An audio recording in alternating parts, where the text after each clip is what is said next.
So our next speakers who are going to be on camera together are going to be Jennifer Thomas and Joy Gray. Jennifer Thomas is a co-founder of Rev Fem Rebellion and grassroots coordinator for Women's Human Rights Campaign USA. She came to activism via environmental work. She was part of a community that helped close a $1 billion corporate polluter, and then recently came to awareness about the problems with gender identity ideology. Joy Gray is a rad femme from Baltimore, Maryland. She's been a feminist activist and victim advocate since 2015. For the past 6 months, Joy has had her motorcycle boots on the ground, traveling around the US and speaking to everyday people about gender identity, ideology, and rape culture. And she is a co-founder of the Rev Fem Rebellion and Victim Advocacy and Awareness Campaign, safeguarding women's sex-based rights. So the two, Joy and Jennifer, are going to talk about boots on the ground activism and protesting school boards where there have been rapes. So thank you so much, Joy and Jennifer, and over to you. Joy and I started Rev Fem Rebellion because we saw a need to fill the gaps in boots on the ground in America. There are few feminists, and America is so widespread that we were having difficulty connecting. So Joy took her motorcycle and, connected with women in person, which is, once you connect with someone in person, you get them, you get them in, right? They want to be a part of it. So that's been working out, and we have been kind of poking the bear, going through protesting, poking the bear, looking for soft spots. And one revealed itself with the Loudoun rapes. We went to Loudoun. While we were there, different groups approached us and very curious about what we were doing there. And, because they don't really know the difference between radical feminism and liberal feminism. So they were pleased to see us and want to work with us. And what happened after that with the political disaster for the Democrats indicated to me that is a way in. It's a way in to, there's at least someone to hold accountable with the school boards. So we've developed a new plan to protest or, kind of gather people via, we're going to canvass the school district where there's a rape. There's been a rape in Minnesota. So we're focusing on that one. And go there like a week before and try to get parents to join us in the protest. I think this is the red button. I've been waiting for something that breaks through the media and breaks through the political situation here in America. I thought it was going to be detransitioners, but it looks like it's the rapes in the schools that is really a key strategy. So that is our plan for the future. We're also doing a protest on December 1st, and we're joining Save Women's Sports in a protest on December 12th. And then after that, we will take a break and gather intelligence and plan how we're going to approach the high schools, the protest for the high schools, and develop our website a little more and bring more people in. We're looking to connect with, whether you have religious affiliations or political or personal or both, we can all agree that safeguarding women and children is top priority. So we're looking to work with other groups, parent groups, and, amplify our voice. In America, it's wide, it's such a large country that we needed to actually get boots on the ground to connect women. It wasn't working with the social media, right? It just wasn't translating into action on the ground. And I think we've developed, a fairly large group, considering the size of the radical feminist group in America.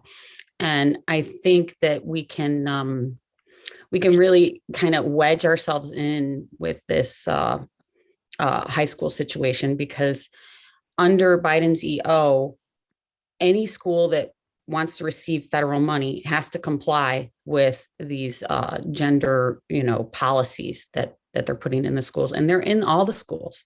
They are in them. Whether the administration decides to enforce them and how they enforce them is where, we're going to see, problems. And that's where we have a way in. I've been on the road now for about 6 months. That's why I'm speaking from the van. So I wanted to emphasize that Red Fem Rebellion comes from a victim advocacy place. I've been a victim advocate for about 5 years now, working with an organization that assists sexual assault survivors, domestic violence survivors, which we now refer to as interpersonal domestic violence survivors, or interpersonal violence survivors, depending on the organization, and human trafficking survivors. So the trifecta there. And one of the points that I think is important to bring forward with victim advocacy is that it is a meeting point no matter where you are or who you are. I have now been all over this country for the past 6 months. I mean, east to west, coast to back, all over. We've been joining protests with organizations like Jen said, with Save Women's Sports and Keep Prisons Single Sex, and women's sex-based rights organizations. And the single point that everyone, no matter what your religious beliefs, political beliefs, personal beliefs, everyone can agree on safeguarding. And that kind of spans all of these issues. So we've done protests at prisons. We've done protests at the pediatric gender clinics and hospitals. We've done protests against the Olympics and other sports organizations for allowing men to compete. And most recently, on November 5th, we organized our own protest that was protesting social media corporations. So Facebook, Twitter, and YouTube, all 3 headquarters in California. We protested those, and 20 plus locations countrywide with 50 women. And the key to organizing for us has been making it accessible. So accessible both in talking to the normal public, just regular normal people, everyday people. I've never had a conversation, an actual conversation that started in someone willing to hear me out that has ended without them saying, wow, I have so much to think about. I had no idea that was going on. So it's about finding this middle ground. And we found great success in empowering women to come out and join our protest by making it easy. So one of the things that we've done to great success is plan the nationwide at all these different locations, and then we ship the posters. So this last November 5th protest, we shipped posters and a bunch of stickers and information as like a thank you to participants. And so all they had to do was show up, and we safety planned with every group that was going. And for some women, they were going as a bigger group and felt comfortable standing outside for a couple hours and engaging with people and talking to people. For other women that were going as a pair or maybe by themselves, they wanted to go early and just snap a selfie and say, hey, I'm out here representing for Red Fem Rebellion, free speech for women. And that was very encouraging. We had great success in women who hadn't felt comfortable previously coming out, and women who had said they'd been speaking for 6 years together online and never met together. And this was a reason to bring them out together in their area. So that's kind of the structure that we're doing, key on accessibility and being able to empower women no matter where they are to participate. And of course, victim advocacy, because all of this comes down to safeguarding kids and safeguarding women.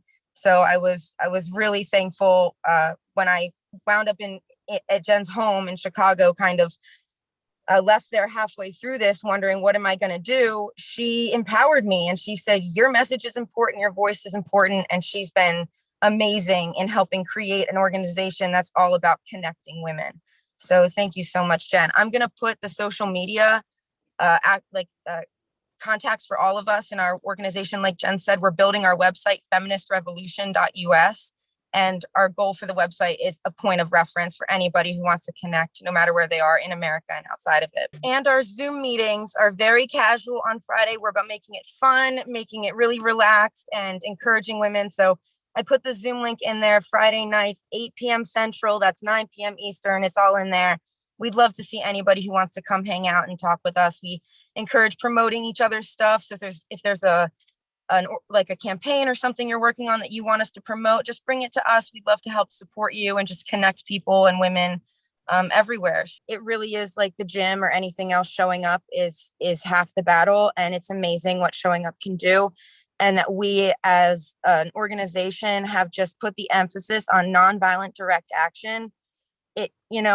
I've embraced it so wholly, and we've made plans to take it out into more of speakers events across the United States. And we really want to highlight, like Peggy was talking about, the 3 to 5 femicide rate was before COVID. And as a victim advocate, I mean, we're taught that domestic violence rates have gone up at least 30%, and we don't even know the true rates of femicide in this country. Imagine at least five women a day. That's ridiculous. And there's no torches and pitchforks here for us. So we've been organizing. We have future plans for die-ins and similar type street, boots on the ground, NVDA, like political theater type demonstrations that can encourage women to have fun and participate and make these shocking statistics known to the public, because it's just not talked about. So we're going to scream it from the rooftops. Thank you so much for having us.